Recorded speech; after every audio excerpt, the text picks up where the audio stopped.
What's up, folks? What do we have here? Well, what we have here today is my new helmet. Not brand new, but well, it's my own new helmet. And what helmet is it? As you can already see, it's an HJC, and this is an HJC CL-17. I don't really know exactly what graphics they got going on it, but looks cool, doesn't it? It's an eagle, okay, or at least it looks like an eagle. It does look like something from from this logo here. It looks like something from the Transformers. Oh no, it says here, strike hard, strike fast. I don't know. So yeah, it's an HJC CL-17, like I said, and this CL-17 is both DOT and Snell approved, as you can see. The shell is quite a large one, but on the inside it's not so large. Over here we don't have fancy, motorcycle gear shops you can go and get measured and stuff, and at the end of the day you walk with something that fits perfectly and stuff like that. So my good buddy Steven, or Junior if you like, at the Braka, gave me this helmet. Got it for quite a good deal from him. It was his own personal helmet that he uses, but he got it quite recently, and I talked him into selling it to me last night, and I didn't even have to pay all at once because I couldn't do that last night. So it came with this cam mount that I tried on my way here today, and it was actually my first time trying this type of mount. I'm not really a big fan of mounting the cam on top of the helmet, because I've always thought that aerodynamically it would feel funny, because the cam would be like a parachute, which is exactly the feeling I got. Yeah, it might be something small. It was my cam was inside the waterproof case and it was on top, and I could feel the difference. Trust me, folks, I could. So let's go back to some of the features of this CL-17. The CL-17, as you may already know, isn't something new. I think it came out all the way back in 2014 or so. I don't know much about helmets because I don't follow much, but I do have an old HJC CS10. Old. Yeah, I guess it's a very old one because it hasn't got the modern style to it look. So the CS10 is quite an old one. I've got one of those at home, and it's only got this vent over here, nothing else anywhere. No, I think it has a similar thing to this, but no chimneys on the top and no extractors out back. So this is definitely miles ahead of my old CS10, which I have at home. I think I should have brought it, but it's all good. So as you can see, it's a large shell, but it's not so large on the inside. I guess it is a size M, as you can see. I don't know if you can see, medium.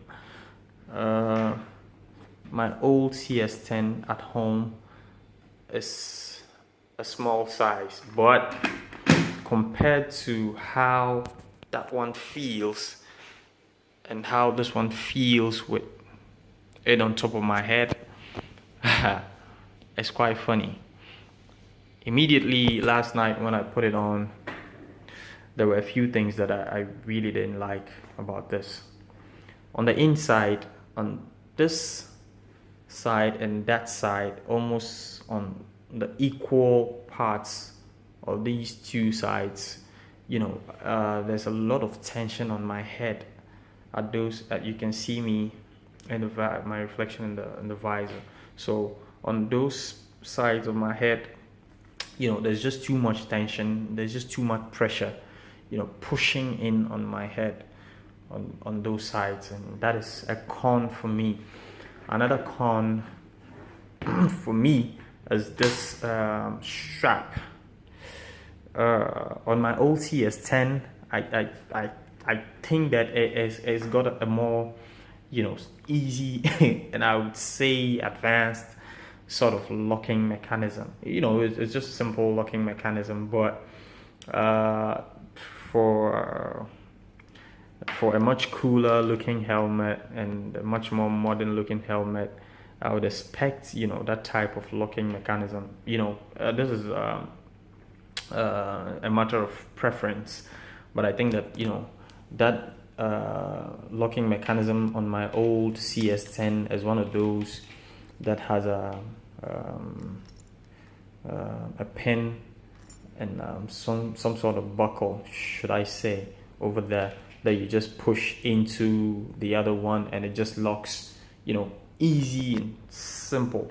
But this, you know, has to go through both of this. It's not rocket science or anything like that, but I think that it is. For me, maybe I'm just getting used to it, and that's why I don't really like the way it works. And it has to come back through the first one, and then it can go back, and then, you know, and then you can hook it onto, where is that thing? And then you can hook it onto this one here. And for me right now, it's something I don't like so much on this helmet. So those are just the two things that I don't like much. But one thing that I do like very much is the way, or how easy it is to just take out this visor. On these helmets from HJC, make no mistake, this is not a release button for the visor. This is a locking mechanism, so the visor wouldn't flip up or close inadvertently. So yeah, the way these visors are taken on and off is quite easy. Let's see if we can demonstrate that. So to take out this visor, you simply flip it up and then you push on this thing here. So simple, and it's off. Same as the other side. Oops. And the visor is off. So I'm doing this holding my, you know, phone and filming while I was trying to take it out. So it's quite hard. So that's how you take off the visor. Putting the visor back on is quite easy as well. You just need to, you know, get it up to the open position, and you know, it's easy. Take my word for it. When you get it up to the open position, you just, only thing you need to do is push on both sides, and it just goes in, and the mechanism locks by itself. You don't need to do any other thing, and the visor is back on. As easy as that. So that is definitely a pro for me on this helmet, you know. And then looking at the tag, which is a bit faded, I realize that it is a helmet that is made in Vietnam. I've seen a couple of other helmets. I don't want to mention brands, but I've seen a couple of others that says made in China. And for me, generally, not just helmets, stuff that are made in China, as compared to stuff that are made in Vietnam, there's a bit of, not to say that all Chinese products or made in China stuff are crap, but there's a bit of quality difference, so to speak. Again, not to say that stuff that are coming out of China are crap, but this is just a personal thing that I think I have noticed. So yeah, for something that is made in Vietnam, I think that it definitely has, or definitely is a bit on the high side in terms of, overall quality. Anyway, this is polycarbonate, so it's not any fancy carbon fiber shell or anything like that, but I mean, it's okay, because at the end of the day, it's an entry-level helmet, and for the price point and everything, I think it's good. It's all right. Yep. So there you have it, the HJC CL-17. Lovely, isn't it? So if you enjoyed the video, go ahead and click the like button. If you did not enjoy the video, all the same, go ahead and click the like button. Oh my, make sure to subscribe, and just watch out for more content coming up your way. Peace, and I'm out.